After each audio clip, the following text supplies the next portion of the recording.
Cadê essa galera na área? Continuação, né, da nossa revisão para a Polícia Civil do Paraná. Joga pesado, hein, guerreiro? Sentimiento, Torito. Pero de repente todo cambia, te hago falta, ti me llamas para atrás. Todo mundo entrando na área aí, Fran Aragão.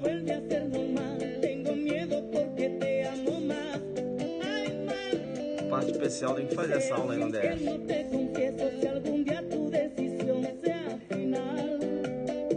É isso aí, né? Guerreiro,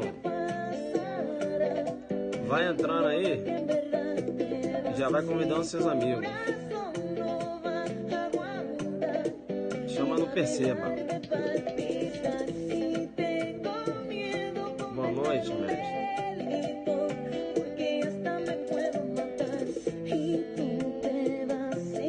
Mato Grosso do Sul na área.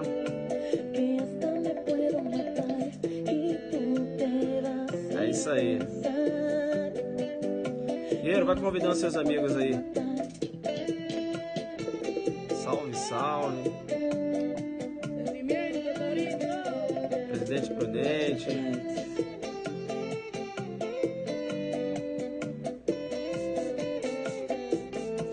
Ceará.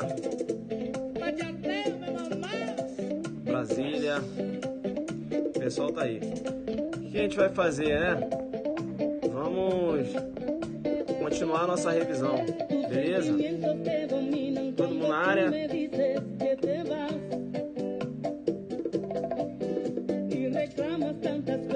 Alemão do Foi. Vamos lá.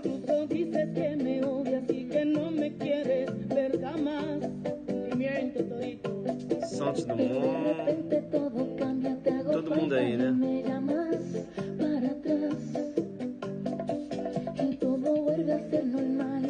Vamos lá então. Bacana. Só uma musiquinha, não é isso? Legal. E beleza, né? O que a gente vai fazer agora? Vamos pegar o material lá do aulão Adelante da Polícia Civil do Rio Grande do Sul, que é o material que eu estou fazendo a revisão com vocês aqui. Pessoal, quem vai fazer escrivão, eu já tenho falado isso, quem vai fazer escrivão da Polícia Civil do Paraná, você não pode perder o nosso aulão. Nosso aulão será realizado lá em Curitiba, né? Lá no auditório H. Spencer Lewis, né? Na rua Nicarágua, 2465, no bairro Baixari. É isso? No dia 17 de novembro. Eu vou ministrar aula de processo penal, e legislação extravagante, né? Professora Rita de português. Nós temos aí o professor Norilmo, que irá ministrar aula de constitucional, né? Muito conhecido aí lá no Paraná, beleza? E outros professores, o professor André Barbieri, enfim, a equipe está muito forte, tá? Eu estou indo realmente para gabaritar essa prova lá da Polícia Civil do Paraná. Então vou pegar processo penal, vou pegar extravagante, vou pegar penal. Comigo, veja, eu tenho que trabalhar com vocês diversas questões para acertar quantas questões? Para acertar 15 questões. É isso? Então 15 questões da prova vai ser tudo comigo. Eu quero pegar ali, né? A gente quer trabalhar aí, tá estudando forte aí, para trabalhar no mínimo 10 questões aí, a gente tem que abordar no aulão. Beleza? Não tem como pegar tudo, mas sei lá, né? Possa ser que azul que didática, eu consiga pegar as questões aí, beleza? Nunca foi diferente, né? Sempre acerto questões em prova porque eu estudo muito para isso. Você não pode perder. E outra coisa, eu já tenho falado, nosso aulão da Polícia Civil de Minas Gerais também, escrivão, no dia 1º de dezembro. Ah, professor, vai ter aulão adelante? Cara, tá quase esgotado, né? Então você que vai fazer escrivão da Polícia Civil de Minas, nosso aulão também no dia 1º de dezembro no Dairo Hotel. Tá lá na Rua Espírito Santo. Professor, tantos aulões, onde é que eu faço inscrição? Lá no www.adelante.net.br. Coloca o site aí, me ajuda aí. Tanto o aulão de Minas como o aulão lá do Paraná. Coloca o site aí que eu quero logo o jogador que entrar nas questões aqui. Me ajuda aí. Coloca o site, digita o site aí, me ajuda, né? Para o pessoal saber qual é o site. Beleza? Tranquilo? Coloca aí, me ajuda. Não estou recebendo aqui as mensagens de vocês, mas eu sei que vocês estão me recebendo aí. Beleza? Tranquilo. Então daqui a pouco deve aparecer o site aí, os alunos devem estar digitando, eu não estou recebendo aqui, enfim. Mas a gente vai jogar duro. Vamos então agora para as questões? Vamos lá, né? Vamos para as questões. Aí, adelante.net, não, adelante.net.br. É isso? adelante.net.br. É isso? É isso, né? Vamos jogar duro aí. Vamos então lá para as questões, né? Então, olha, você não pode perder. Quem é que vai fechar comigo? Isso, www.adelante.net.br. Quem é que vai fechar comigo nesse aulão para a Polícia Civil do Paraná? Salário tá top, né? Salário tá top. Então você não pode perder, né? Além dessa revisão que eu tô fazendo gratuitamente aqui, nossa revisão final vai ser lá um dia antes. É para você fechar a prova.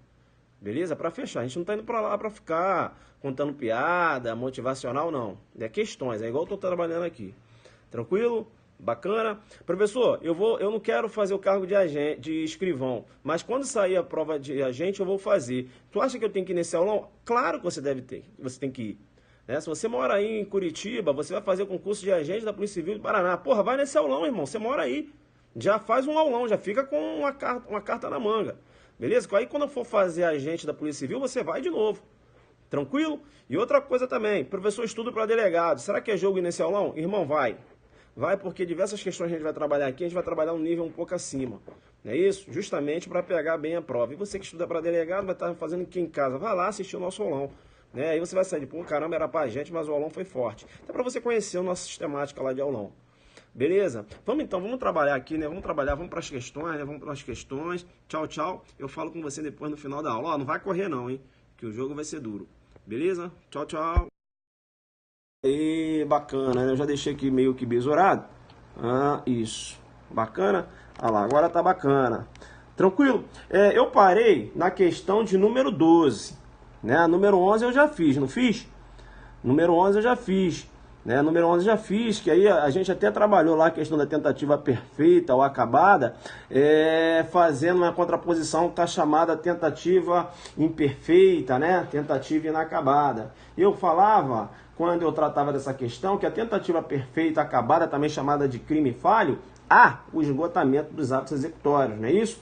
E quando eu trato da tentativa imperfeita, inacabada, também chamada de tentativa propriamente dita, não há o esgotamento dos atos executórios. E aí eu fiz uma abordagem bacana acerca da tentativa aqui, né? Falei lá da natureza jurídica da tentativa, não é isso? Trata-se aí de uma norma de extensão temporal, né? Figura como a tentativa, você vai perceber, a gente vai trabalhar isso daqui a pouco. É importante que o artigo 14, parágrafo único, menciona, né? O artigo 14, parágrafo único, menciona. Veja que o artigo 14, parágrafo único, ele diz o seguinte: salvo disposição em contrário, pune-se a tentativa com a pena correspondente ao crime consumado, diminuída de 1 a 2/3. E aí daqui a pouco eu vou abordar com vocês, quando ele fala assim, salvo disposição em contrário, ou seja, você vai perceber que os crimes de atentado ou de empreendimento, não é isso? A forma tentada corresponde à forma consumada, né? Então, veja, o agente ele recebe a mesma pena, né, do crime consumado. Bacana? Tranquilo? No que se refere à punibilidade do agente. Então, a forma tentada recebe a mesma pena do crime consumado. Por isso que os crimes de atentado ou de empreendimento, não é isso? O agente, veja, o simples fato dele atentar, né? Veja, o simples fato dele atentar, veja, de entrar lá na esfera da tentativa, já corresponde à consumação do delito. Não é isso? Então a gente chama lá de crimes de atentado. Beleza? Ou de empreendimento, né? Bacana, tranquilo. Tá. Então a questão de número 11, né? A gente já tinha trabalhado. Eu vou avançar, vou para a questão de número 12. Você está na área aí, né? A gente já tinha trabalhado a questão de número 11. A gente falou da tentativa cruenta, incruenta, abordou, né? Aí eu falei para vocês, para ficar ligado aí acerca da classificação, não vou ficar aqui sendo redundante, né? Porque você tem que buscar a live lá. Vamos para a questão número 12. Ali está número 2, mas a questão número 12. Beleza? Vamos para a questão de número 12. Jogando pesado demais. Isso, tá? Questão de número 12. Tá? A questão número 12 menciona: Tício encontrou um médico do seu desafeto em via pública. Aproveitando-se da oportunidade, sacou sua arma de fogo e realizou disparos atingindo a vítima. Então, veja, já realizou, né, disparos, entrou na fase de execução, né, e atingiu a vítima. Olha aí, né, eu já tenho aqui, vamos observar se a vítima não morreu, né, mas veja, só pelo simples fato de ter atingido a vítima, se a vítima não morreu, já tem aqui a chamada tentativa cruenta, né, se a vítima não morreu no caso, né, a tentativa cruenta, porque, veja, levando em consideração aquela classificação que eu mencionava para vocês, né, que leva em consideração se o bem jurídico foi atingido ou não. Aqui o bem jurídico foi atingido, né? Se a vítima não morreu, eu vou ver mais à frente, mas veja, eu já posso começar a raciocinar com tentativa cruenta aqui. Vamos continuar. Ainda com a arma carregada com algumas munições e podendo continuar a execução do delito, Tício recebeu uma ligação telefônica de seu advogado, que o aconselhou a interromper a execução do crime. Olha que ainda na fase de execução, ele estava com a arma municiada, poderia continuar a execução do crime, ele recebeu uma ligação do advogado, que o aconselhou a cessar aquela execução. Vamos ver, né, se ele atendeu esse conselho, né? Vamos ver aqui. Tício, atendendo o conselho do seu advogado, desistiu da prática criminosa e acabou salvando a vida da vítima. Então, veja, durante os atos executórios, ele desistiu e salvou a vida da vítima. É isso? Durante os atos executórios. No caso em tela, não é possível a aplicação do Instituto Penal da desistência voluntária, em razão da desistência não ter sido espontânea. Olha, fica ligado, questão errada. Questão errada porque eu tenho aqui o Instituto da Desistência Voluntária. A desistência ela tem que ser voluntária e não espontânea. Entenderam ou não? Uma coisa é espontaneidade, ou seja, a vontade ela parte do agente. Quando eu falo de voluntariedade, o agente ele pode desistir atendendo um conselho, veja, atento a um conselho de um advogado, atento ao conselho de sua mãe. Está executando o crime, a mãe liga na hora. Meu filho, o que você está fazendo aí? Eu estou aqui matando o Mévio. Não, para com isso. Salva a vida desse menino. Você já ficou preso durante um tempo. Pelo amor de Deus. Mãe, eu vou aqui então desistir na execução desse delito e vou salvar a vida da vítima. Mas eu estou fazendo isso porque você me aconselhou. Porque espontaneamente não foi. Não interessa se a desistência for espontânea. Beleza? Porque o artigo menciona desistência voluntária. Tem que ser voluntária. O que é uma desistência voluntária? Eu posso desistir... na desistência voluntária entra também, né, claro, a espontânea, veja, eu desisto porque eu quero, mas também na desistência voluntária entra a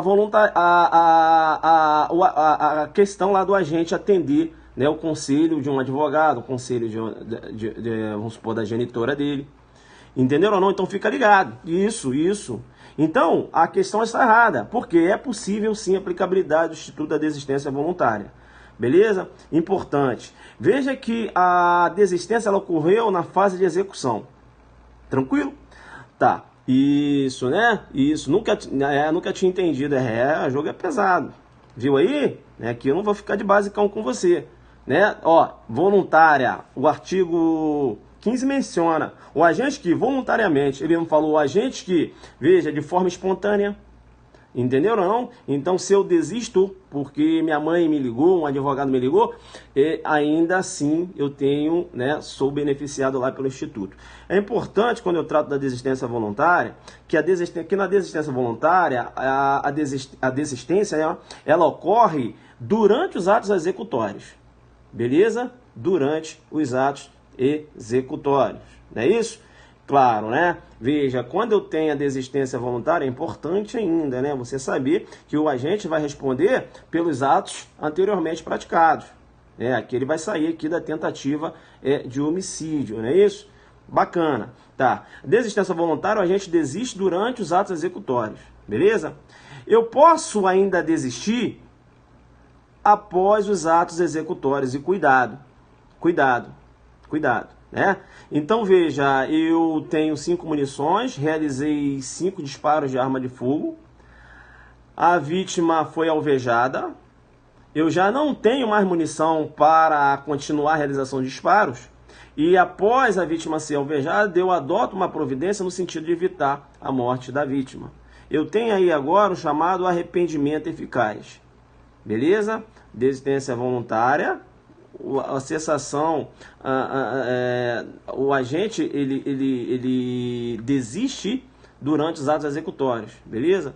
Arrependimento eficaz, o agente vai desistir após os atos executórios. Eu vou chamar a sua atenção, e eu já tinha falado isso na questão anterior, cuidado, porque, veja, quando é que inicia a execução, né? Quando é que inicia, ou melhor dizendo, a tentativa? Se você for raciocinar com a teoria objetivo formal, veja que a tentativa ela se inicia com a prática do verbo do tipo, né? Quando o agente, por exemplo, começou a matar a vítima, ou seja, começou a realizar disparos de arma de fogo, né? Ali eu já tenho a tentativa. Se o agente desiste durante os atos executórios, eu tenho a desistência voluntária. Dá para você entender que quando o agente desiste, eu já tenho tentativa? Dá para você entender que quando o agente desiste na execução do crime, ele está desistindo da tentativa? Dá para você entender isso? Que o agente, quando ele desiste na execução do crime, ele está desistindo da tentativa? Ou seja, ele está abandonando a tentativa? Você conseguiu visualizar isso? Bem, legal. No arrependimento eficaz, quando o agente esgota os atos executórios e ele adota uma providência para salvar a vítima, veja que quando ele esgota os atos executórios, eu ainda tenho tentativa. Entendeu ou não? A tentativa ela vai se encerrar com a consumação do delito. Cuidado com pegadinha de prova. Na prova vem mencionando lá que a tentativa se encerra com os atos executórios. Você vai dançar. A tentativa ela se encerra com a consumação do delito.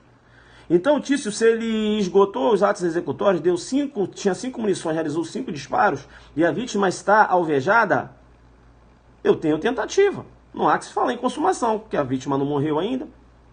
Então, quando a gente realiza 5 disparos de arma de fogo, ele não tem mais munição para continuar a realização de disparos. Ele já esgotou os atos executórios. Quando ele se arrepende após os atos executórios e adota uma providência para salvar a vítima, ele também está abandonando a tentativa. Dá para você entender isso? Dá para você entender isso? Quando você colocar, professor, estou entendendo. Isso. Deu para você entender que na desistência voluntária ele abandona a tentativa? E deu para você entender que no arrependimento eficaz, muito embora eu tenha esgotado os atos executórios, ele também abandona a tentativa? Por quê? Porque ele adota uma providência para que o resultado não ocorra. Deu para entender isso? Sim. Se você entendeu isso, vai cair uma questão de prova e você vai matar. Por quê? Porque o examinador vai perguntar assim: a desistência voluntária e o arrependimento eficaz são formas de tentativa abandonada, você correto, Alfa Zulu. Aí, ó. Desistência voluntária e arrependimento eficaz, eu já tinha falado isso na outra questão. São formas de quê? De tentativa abandonada. Que na sua prova pode aparecer assim, ó. São formas de quê? De tentativa qualificada. Entendeu? Não faça confusão. Tentativa abandonada, desistência voluntária, arrependimento eficaz. Com tentativa inacabada, que é uma outra situação. Tentativa inacabada é a tentativa imperfeita. Também chamada de inacabada ou tentativa propriamente dita. Deu para entender essa pegadinha? Você não vai dar mole numa questão dessa. Beleza? Porque tá lá, arrependimento eficaz, desistência voluntária são formas de tentativa abandonada. Aí você, não, tá errada a questão, tá errada porque não, porque veja, ele responde pelos atos anteriores, não vai responder por tentativa. Como é que é tentativa? Aí você ganha no meio da cabeça. Deu para entender? Onde é que vai entrar sua dúvida? Porque, veja, na desistência voluntária e no arrependimento eficaz, realmente, né, você tem o que eu vou chamar aí de ponte de ouro, não é isso? Há uma readequação da figura típica, ele sai da tentativa, né? Ele sai da tentativa e vai responder pelos atos anteriormente praticados. Não é isso? E aí vem a dúvida na sua cabeça, aí cai na prova. Desistência voluntária e arrependimento eficaz são formas de tentativa abandonada. Você, mas não é tentativa? Vai dançar. Porque são formas de tentativa abandonada. Não está chegando aqui as mensagens de vocês, espero que vocês estejam acompanhando aí do outro lado, né? Não sei o que está acontecendo aqui, eu vou seguir. Beleza? Tranquilo? Então fica ligado aí. Tá, ponto importante acerca da desistência voluntária e do arrependimento eficaz, né? Veja, eu tenho aí a denominada ponte de ouro, né? Eu tenho aí a denominada ponte de ouro. Olha que há uma readequação da figura típica, não é isso? Há uma readequação da figura típica. O agente vai responder pelos atos anteriormente praticados.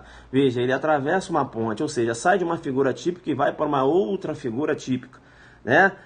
Onde uma outra figura típica menos gravosa. Ele sai, por exemplo, da tentativa de homicídio e vai para uma lesão corporal.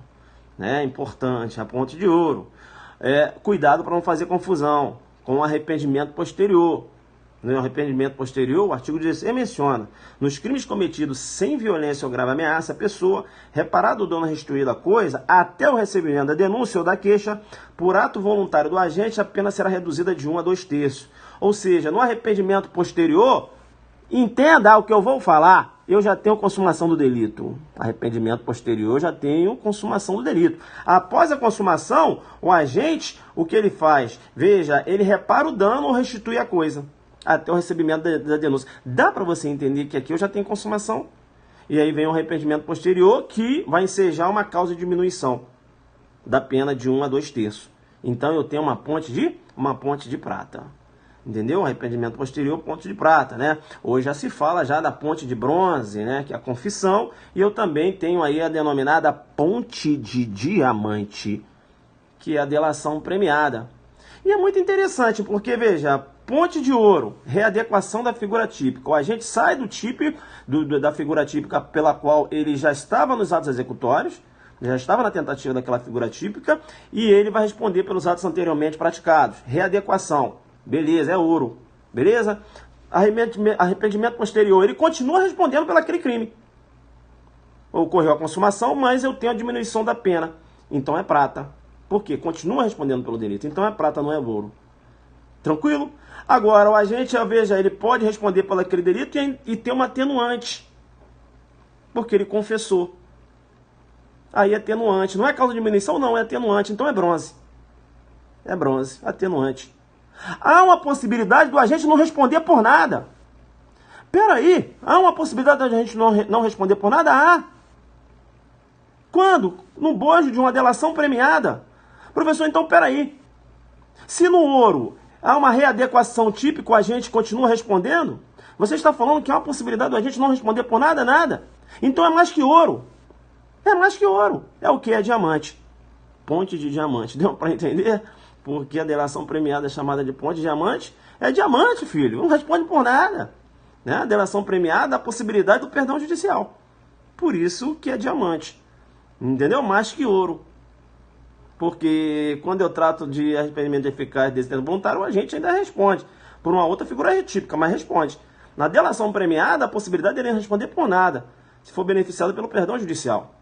Então é mais que ouro, é diamante. Entenderam aí por quê, né? Diamante, prata, bronze.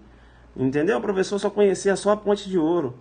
E a de prata, agora essa de bronze e diamante é no Alfa Zulu, claro. Só aqui, né? Você consegue pegar. Valeu? Vamos então agora para a questão de número 13. Tá, se cair na sua prova, eu não vou aqui aprofundar nas teorias que fundamentam a punibilidade da tentativa. Beleza? Uma galera de delegado que deve estar assistindo aí, porque eu estou focando mais aqui na prova de escrivão. Se eles perguntarem lá uma teoria que fundamenta a punibilidade da tentativa, o pessoal que vai fazer escrivão, só você ficar ligado, tá? Teoria objetiva, também chamada de teoria objetiva realística ou dualística. Beleza? Teoria objetiva realista ou dualística, tá? Teoria objetiva realista ou dualista, tá? Então, bacana aí, tá? Teoria objetiva, realista ou dualista. Essa teoria, ela menciona que a tentativa, o agente, ou melhor dizendo, essa teoria, qual é o fundamento dessa teoria? Essa teoria, veja, ela é fundada na seguinte concepção. A tentativa, ela deve ser punida, né? Dentro de uma análise de proporcionalidade. Ou seja, há necessidade de sopesar o desvalor da ação com o desvalor do resultado.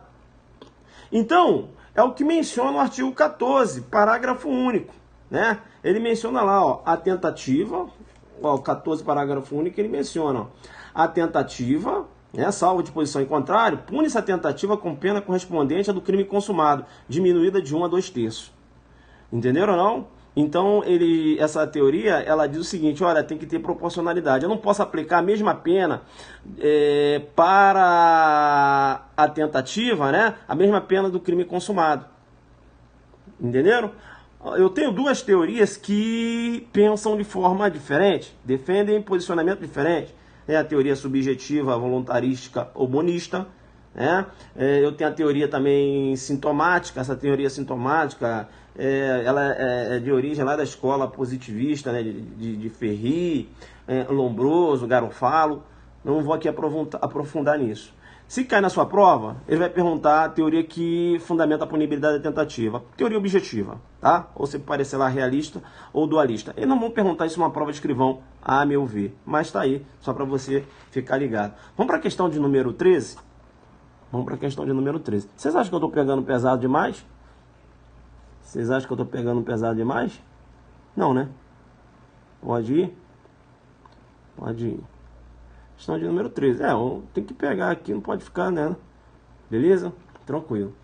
Vamos lá então, questão número 13. Isso, sai do básico.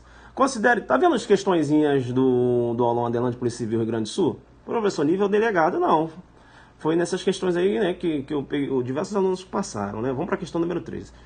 Considera-se que Pedro, penalmente imputável, pretendendo matar Rafael, pensando que este estava dormindo, desferiu diversas facadas no peito da vítima. Pensando que esse estava dormindo, desferiu diversas facadas no peito da vítima. O exame cadavérico apontou que a vítima teria morrido 1 hora antes da ocorrência do fato, em decorrência de infarto fulminante. Ou seja, quando ele desferiu as facadas no peito da vítima, eu não tinha um corpo com vida. Eu já tinha aí o corpo sem vida. Concorda comigo? Vamos continuar então. Então, eu já tenho um erro em contexto fático. Né? Eu tenho um erro em contexto fático aí. Ele pensou que a vítima estava dormindo quando não. Beleza? O exame cadavérico apontou que a vítima... isso aí já li, né? Considerando que os golpes atingiram um corpo sem vida, ou seja, um cadáver, Pedro deverá responder pela prática do delito de vilipêndio a cadáver. Qual era a intenção dele? Não era matar? Sim ou não? Sim, a intenção era matar. Veja que... Professor, será que ele não tentou matar? Calma. Quando eu trato de tentativa, né, é bom você entender também que você tem que levar em consideração, quando eu trato dos atos executórios, os atos executórios, eu tenho que ter atos idôneo e inequívoco. Não é isso? Quando eu trato de atos executórios. Idôneo. O agente pegou uma arma de fogo e realizou o disparo.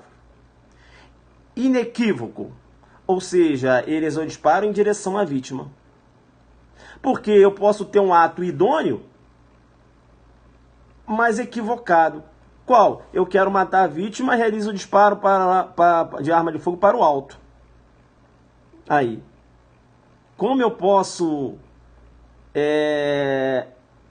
colocar esse agente na tentativa de homicídio? Não tem como. Por quê? Porque o ato foi equivocado. Ele realizou disparo para o alto. Quem realiza disparo para o alto, muito embora queira matar alguém, que essa era a intenção dele, veja, é um ato equivocado. Entendeu? Então não basta só a intenção. Beleza?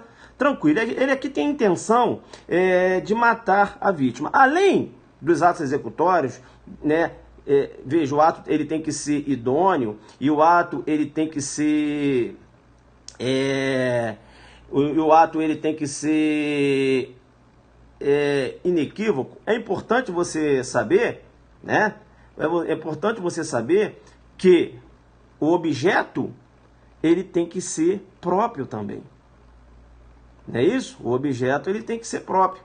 Então aquele agente que realiza disparo de arma de fogo em um cadáver, pensando que aquele cadáver é uma pessoa, ou seja, um corpo com vida, ele está cometendo aí o que eu vou chamar de crime impossível.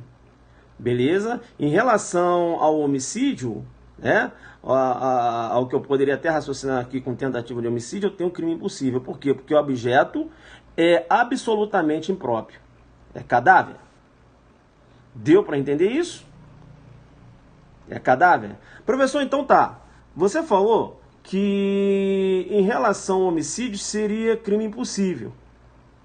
Porque o meio, eu sei que o meio é eficaz. Realizar disparo de arma de fogo. Exato. Mas o objeto, ele é absolutamente impróprio. Porque era cadáver. Então ele não vai responder por tentativa de homicídio? Tentativa não. E nem por homicídio? Claro que não. Tá. Agora, veja, professor, ele acabou realizando disparos de arma de fogo e acabou atingindo o cadáver. E eu sei que eu tenho um delito do artigo 212, que é vilipendiar cadáver ou suas cinzas, né? Com a pena de detenção lá de 1 a 3 anos e multa. Ele não responderia por esse delito subsidiariamente? Não responderia. Por que não, professor? Porque no direito penal adota-se responsabilidade penal subjetiva. O agente tem que agir com dolo ou culpa. Quando ele realizou o disparo de arma de fogo, ele pensou que aquele corpo, né, sem vida fosse uma pessoa, né, beleza? O dolo dele era de matar, ou seja, tirar a vida de alguém. E não vilipendiar um cadáver, ou seja, menosprezar um cadáver. O cadáver, a situação de cadáver não entrou na esfera de conhecimento dele. Então ele não tem dolo no vilipêndio. Deu para entender isso? Não tem dolo no vilipêndio. Bacana? Então aqui ele não pode responder por vilipêndio a cadáver. Tá? Poderia se falar de responder por disparo de arma de fogo? Dentro de um contexto até possível. Bacana? Agora, a tentativa de homicídio ele não responde e nem vilipêndio a cadáver ele não responde. Tentativa de homicídio ele vai responder porque eu tenho um crime impossível. E na questão do vilipêndio, ausência de dolo. Tá? Fica esperto, né? Quando eu trato de crime impossível, artigo 17. Não se pune a tentativa quando, por ineficácia absoluta do meio ou por absoluta improbidade do objeto, é impossível consumar-se o crime. Artigo 17. Outra questão que pode cair na sua prova, também não vou aprofundar aqui, beleza? Mas se cair, vai perguntar qual é a teoria adotada em relação ao crime impossível. A teoria objetiva temperada ou intermediária. Teoria objetiva temperada ou intermediária. Essa teoria, ela menciona o seguinte: para que eu tenha crime impossível, os meios e os objetos devem ser absolutamente inidôneos. Por quê? Porque se for relativamente, eu tenho tentativa. Beleza? Então a adoção da teoria objetiva temperada, também chamada de intermediária. Isso é pegar muito pesado na sua prova, se ele pegar lá na prova de escrivão. Tá, beleza. Ainda em relação ao crime impossível, cuidado, que na sua prova eles podem utilizar outros nomes. Tá? O crime impossível também é chamado de crime oco. Crime oco, quase crime, tentativa impossível, tentativa inidônea ou tentativa inadequada. Tudo crime impossível. Crime oco, quase crime, tentativa impossível, tentativa inidônea e tentativa inadequada. Beleza? Tranquilo? Então fica ligado aí em relação ao crime impossível, né? É importante você estar ligado em relação ao crime impossível. Então perceba, como diz o artigo 17, né? Então, para que eu tenha crime impossível, o meio ele tem que ser absolutamente ineficaz, né? E o objeto ele tem que ser absolutamente impróprio. Bacana? Como é que é? Travou aí? Travou sim ou não? Posso continuar? Vamos para a questão número 14. Pessoal, deu para entender essa questão aí de número 13? Tratando de crime impossível e num outro delito que de repente você iria jogar ausência de dolo naquele delito. Deu para entender? Beleza? Tranquilo. Acharam a questão pesada? Não, né? Então vamos para a questão de número 14. Vamos para a questão de número 14. Deu sim, né? Isso. Então fica sempre ligado aí. Vamos para a questão de número 14. Isso aqui não. Não dá para ficar no basicão. Professor, você joga duro demais. Pelo amor de Deus. Não, eu tô só te explicando, entendeu? Essas questões aí, como é que você mata? Vamos lá para a questão número 14. Né? Show de bola as questõezinhas, né? Gostam assim? Bacana, né? Vamos lá então.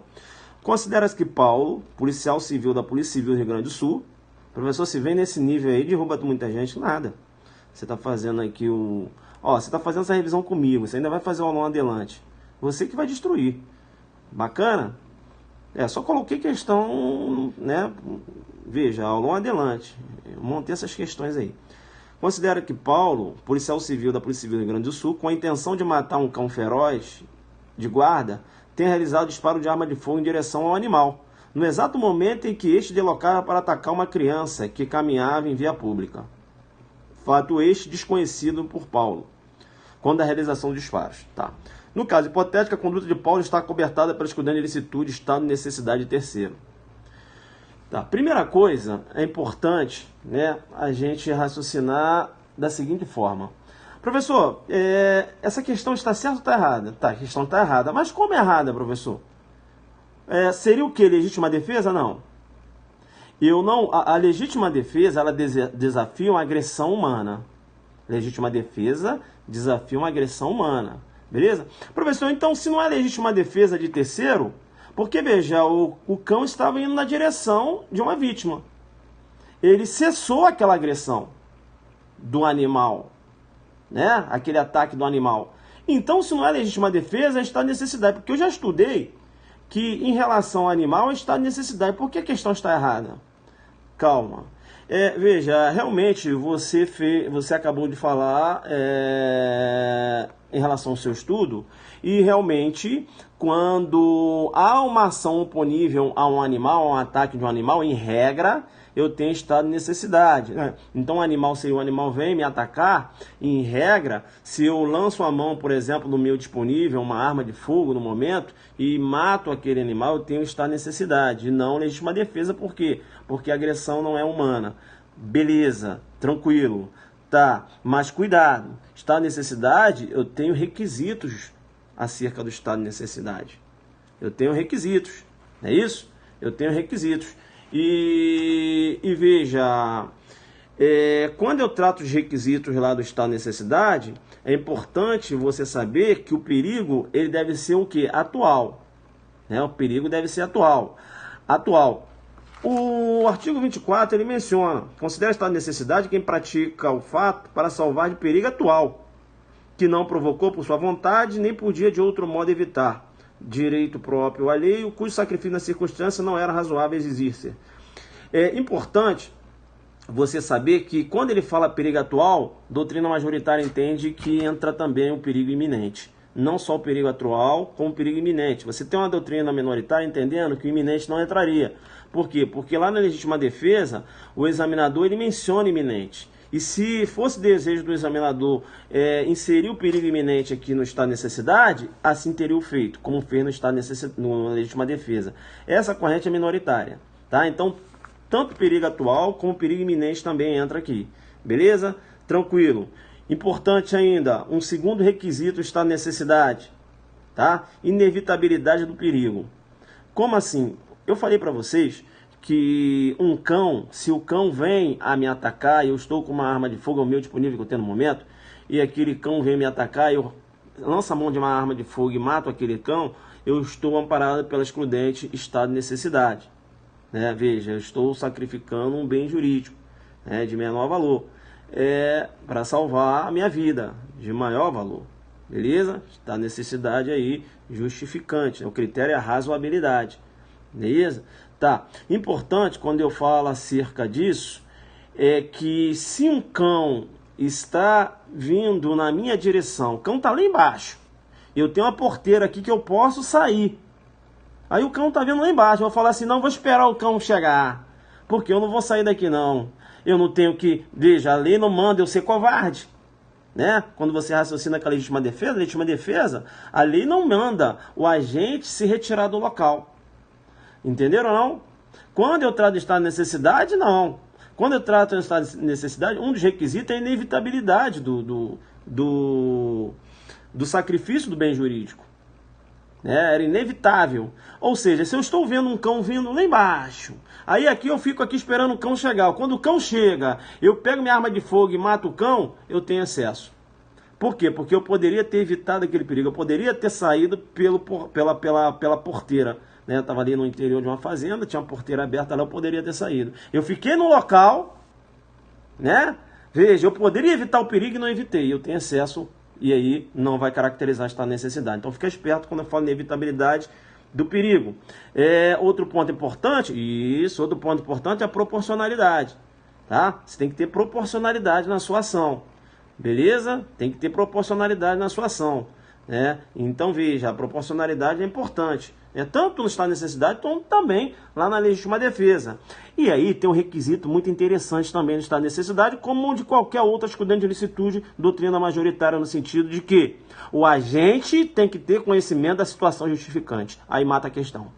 O agente tem que ter conhecimento da situação justificante. Quando ele atirou no animal, ele não sabia que o animal estava indo atacar uma criança. Foi uma eventualidade. Ele atirou e acabou evitando o ataque daquele animal a uma criança. Então veja, se ele soubesse que o animal estaria em direção à criança para atacar a criança, e ele, veja, realizasse o disparo de arma de fogo para matar o animal, mas ele sabia que com aquela ação ele impediria o ataque do animal, aí sim, eu teria um estado de necessidade terceiro. Mas como ele não entrou na esfera de conhecimento dele, ele não sabia, e aí ele realizou o disparo de arma de fogo e acabou evitando o ataque, não há que se falar estado de necessidade, ele vai responder. Beleza? Maus tratos, né? Veja, e aí você tem lá aquela causa de aumento quando ocorre a morte da vítima, da vítima do animal. Lá na lei de crimes ambientais. Deu para entender essa pegadinha? Deu para entender? Bacana? Então, a questão, ela fala está necessidade, fala animal, beleza, mas ele não sabia que ele estava numa situação justificante, ou seja, ele não tinha dolo de impedir a ação daquele animal em relação à criança. O dolo dele era matar o animal sem qualquer motivo. Deu para entender isso? Bacana? Tá, importante, aí cai na sua prova. Quando eu falo sai do basicão, sai. Quando eu falo, tô lembrando que é minha mãe é da igreja, né? Né? Eu falo assim porque as pessoas às vezes imitam, né? Aí fica assim, sai! Volta pra cá. É importante, ainda dentro do estado de necessidade, em relação às teorias do estado de necessidade, se liga, que vai marcar na sua prova lá. A teoria adotada pelo Código Penal é a teoria unitária.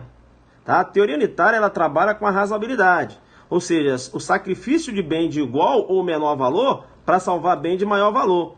Né? O estado de necessidade, quando eu trato da teoria unitária, o estado de necessidade é sempre justificante. Beleza? Agora, eu tenho uma outra teoria, que é a teoria alemã, a teoria diferenciadora. Essa teoria alemã, a teoria diferenciadora, ela é adotada no ordenamento. Olha só o que eu vou falar, olha a pegadinha.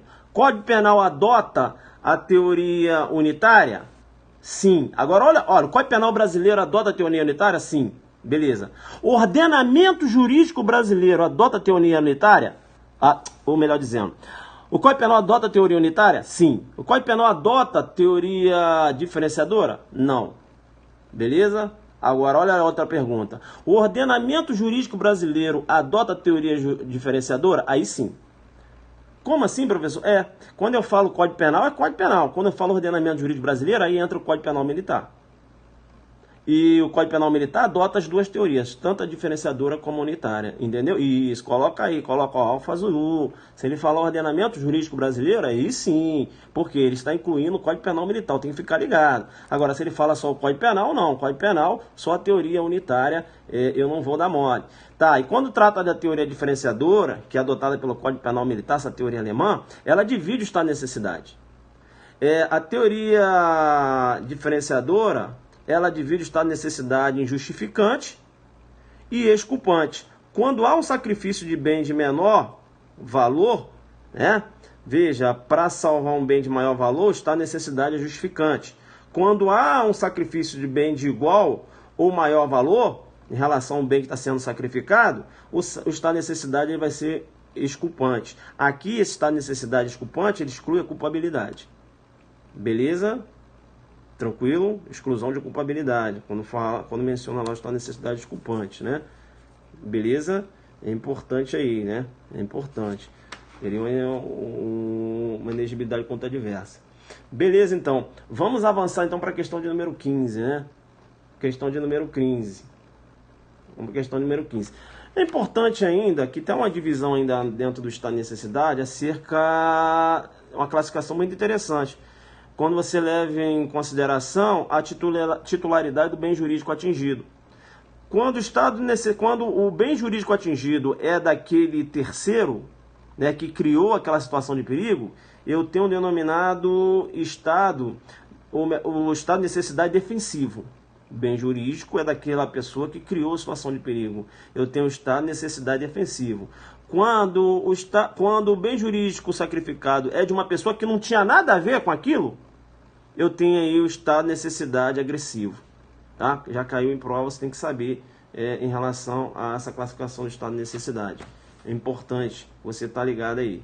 Beleza? Vamos então lá para a questão de número 15.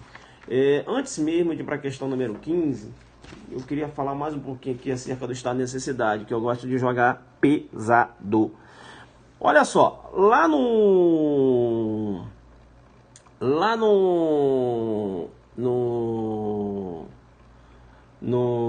tá, aí tá falando com a questão de erro de tipo, né?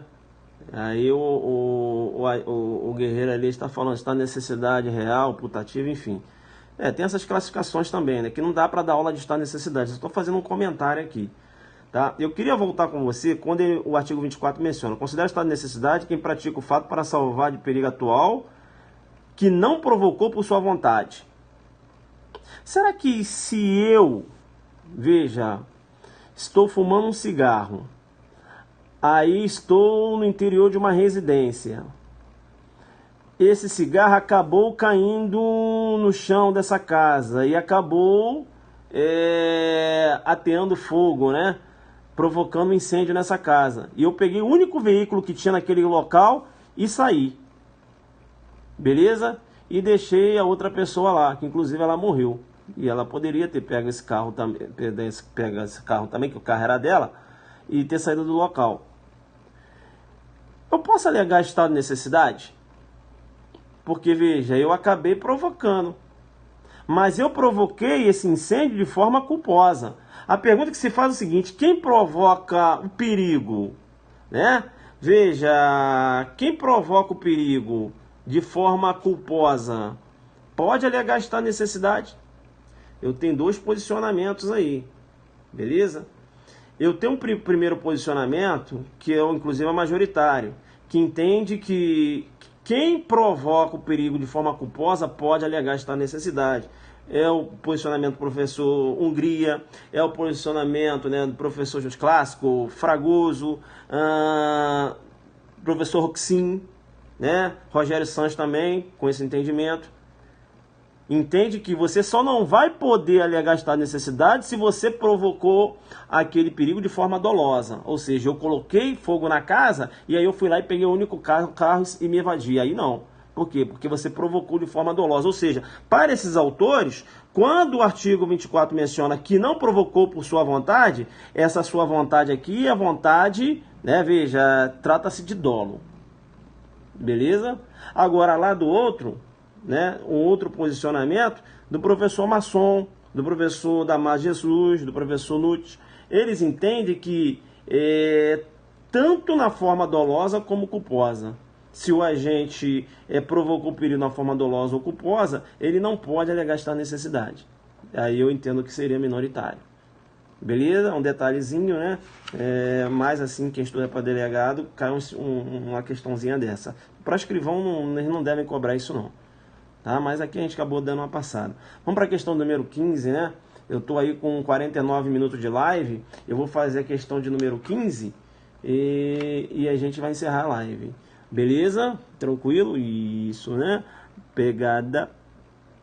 Isso. Levar. Como é que é? Entendi. É a majoritária. É. Somente se ele provocou de forma dolosa que ele não vai poder alegar. Se ele provocou de forma culposa, pode. Beleza? Vamos lá, questão número 15, né? 1h49, 50 minutos de live. Jogo pesado. Vocês acham que o jogo tá duro? Vamos lá. Vocês acham tá pesado demais ou tá tranquilo? Tá vendo os bisuzinhos? Como eu vou dando os bisuzinhos? É claro, não dá pra falar tudo, né? Mas o seu estudo, mais o que a gente tá vendo aqui. Aí vai sedimentando o seu estudo, né? Uns detalhezinhos que você não tinha se ligado. Ainda mais quando cai em questãozinha de prova, né? Isso, então vamos lá. É o aulão, né? O nosso aulão vai ser no dia 17 de novembro, né? Lá em Santa Catarina. Bacana, vamos com tudo então, vamos para a questão número 15, né? Muito bom, né? São 2 anos que eu faço esse tipo de lives, né? Agora eu estou muito focado aqui em resolução de questões porque meus alunos vão fazer prova agora. E isso aí é de forma gratuita mesmo, jogando duro aqui no Periscope, né? Não é porque a gente faz de forma gratuita que faz de qualquer jeito não, filho. Aqui tem a marca Azuki. Aqui é demolidor. Vamos para a questão de número 15.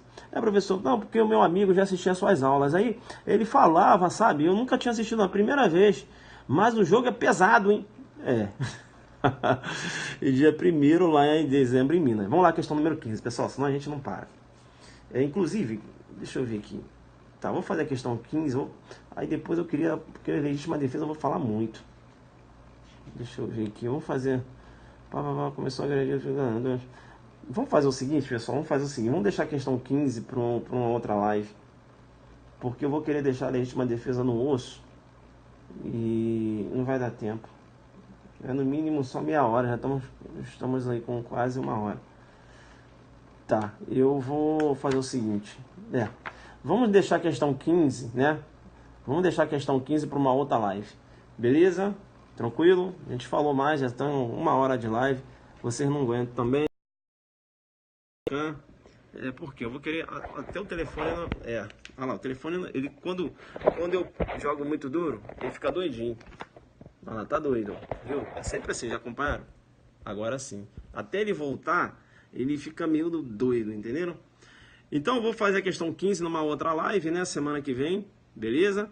E porque eu vou querer aprofundar aqui na legítima defesa, entendeu? E a gente vai falar diversos detalhes aqui na legítima defesa, falar quanto a questão da forma legítima defesa agressiva, né, defensiva, aspecto subjetivo, né, legítima defesa real, imaginária, vou falar de legítima defesa subjetiva, vamos falar aqui, entrar nos requisitos, eu vou dar uma aula de legítima defesa aqui, a gente vai falar só meia hora de legítima defesa. Beleza? Tranquilo? Legítima defesa real versus excludente de licitude, né? Vamos falar aqui, legítima defesa putativa. Vai ficar bacana. Bacana. Estado de necessidade justificante e exculpante. O que eu falei para vocês? Estado de necessidade justificante e exculpante, você só vai visualizar na órbita da teoria diferenciadora. Tá? Para a teoria diferenciadora, como eu mencionava para vocês, se há o sacrifício de um bem de menor valor em relação ao bem que está sendo protegido, o estado de necessidade ele é justificante.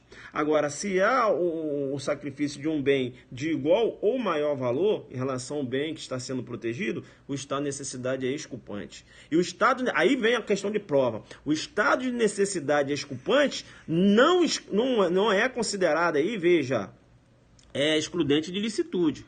É excludente de culpabilidade, né? Seria inexigibilidade contra diversa aí. Beleza? Tranquilo aí? Beleza? Tranquilo? Bacana, né? Bacana. Pessoal, isso, né? Isso. Teoria diferenciadora que é adotada só no Código Penal Militar, né? Pessoal, a aula tem prazo de disponibilidade? Tem, a aula fica um tempão, né?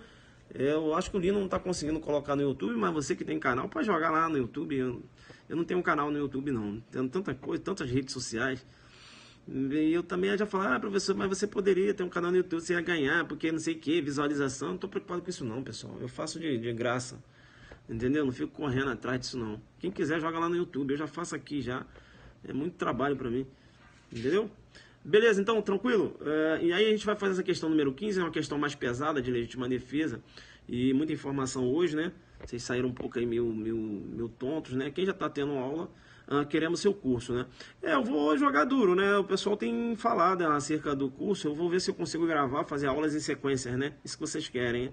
Aquelas aulas em sequências, da teoria, depois exercício desse jeitinho aqui e tal. Eu tenho pensado em fazer isso. Na verdade, eu já tinha pensado em fazer antes, mas eu acabo não fazendo, fico só nos aulões. Muito boa aula, bacana, parabéns. Claro, pessoal, aqui a gente usa uma linguagem mais simplista, né? Para que vocês entendam, né? Que eu, claro, não tô aqui aprofundando, né? O pessoal de delegado aí sabe disso. Aqui não entrei aprofundando as teorias da punibilidade da tentativa, isso eu falei para vocês. Mestre, pode repetir a tentativa? Ah, tá. Olha só, a colega está perguntando o seguinte. A pegadinha que tem é o seguinte. Vamos lá. Cuidado. A tentativa se encerra com a consumação e não com o encerramento dos atos executórios. Entendeu? Porque o que acontece? O início da tentativa vai se iniciar com os atos executórios. Aí, o que acontece? O término da tentativa, aí você vai terminar com a cessação dos atos executórios, aí você dança. Por quê? Porque a tentativa ela só vai cessar com a consumação. Ela inicia com a prática dos atos executórios e se encerra com a consumação do delito. Quer ver um exemplo? Eu sou o Tício, eu tenho 5 munições, realizei 5 disparos. Não tenho como continuar, acabou. Cessou os atos executórios. Aí eu saí do local, a vítima ainda está viva. E a vítima ela foi socorrida por uma ambulância. Eu vou responder por homicídio consumado se a vítima ficou viva?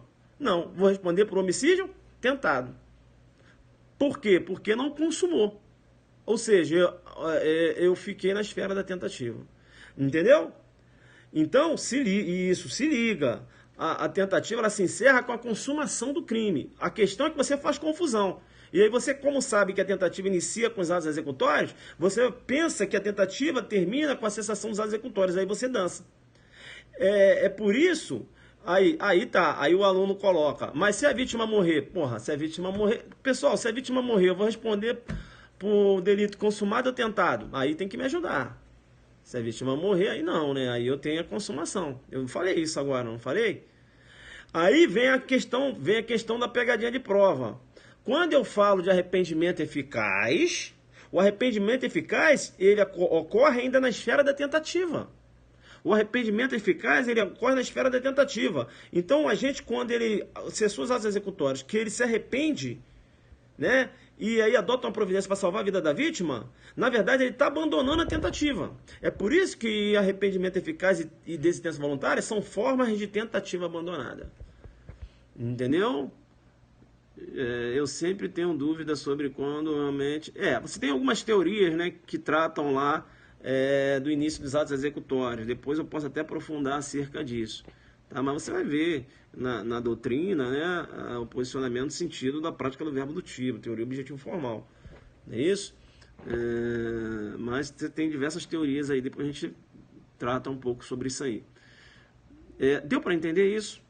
Você não pode fazer confusão. Então tá, beleza? E aí a gente vai tratar aqui. Pessoal, então, avisa os amigos, né? Quem vai fazer a Polícia Civil lá do Paraná, para assistir nossas aulas, nosso aulão, né? Leva um amigo. A gente está precisando, né, de vocês aí, dando essa força, divulgando, para a gente continuar fazendo esses aulões aí, para gente e escrivão. Para delegado eu consigo fazer, beleza? O estado de necessidade justificante, exculpante, não. O estado de necessidade justificante é excludente de ilicitude.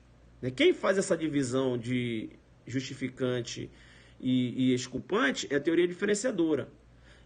Está necessidade justificante, excludente de ilicitude. Está necessidade exculpante, exclusão da culpabilidade. Inegibilidade contra diversa. Deu para pegar essa?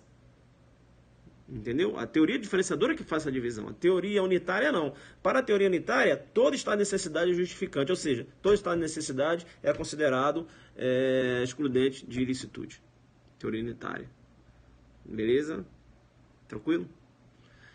Pessoal, beleza? 1 hora de live. 1 hora de live. É 1 horinha de live. Paulão Adelante, Curitiba, tamo junto.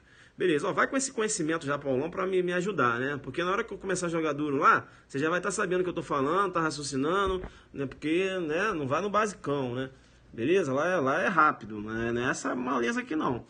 Beleza? Raciocínio rápido, né? Crime impossível, já sabe por quê, né? Ó, ausência de dolo, no vilipêndio, bacana. Ceará a gente vai fazer. Beleza, pessoal? Então, um abraço pra vocês aí, Adelante focado. Eu vou voltar semana que vem, né? A gente volta aqui, eu vou resolver essas questões aqui da Polícia Civil do Rio Grande do Sul, as questões, beleza? Aí eu resolvo mais umas 4 ou 5 de parte geral e eu vou lá pra parte especial. Tranquilo? Concurso de pessoas, autoria colateral, autoria incerta, autoria desconhecida, né? A gente vai abordar também que não se trata de concurso de pessoas, aí a gente vai explicar por quê. Tem umas questõezinhas muito boas aqui, cara. Acho que eu vou resolver umas 6, 7 questões aqui. Porque eu tô gostando. Beleza? Um abraço então pra vocês aí. Adelante focado, jogando pesado. Valeu, valeu, valeu. Jogamos pesado mais uma vez, né? Não importa o ninho, quando houve de águia. Tchau, tchau.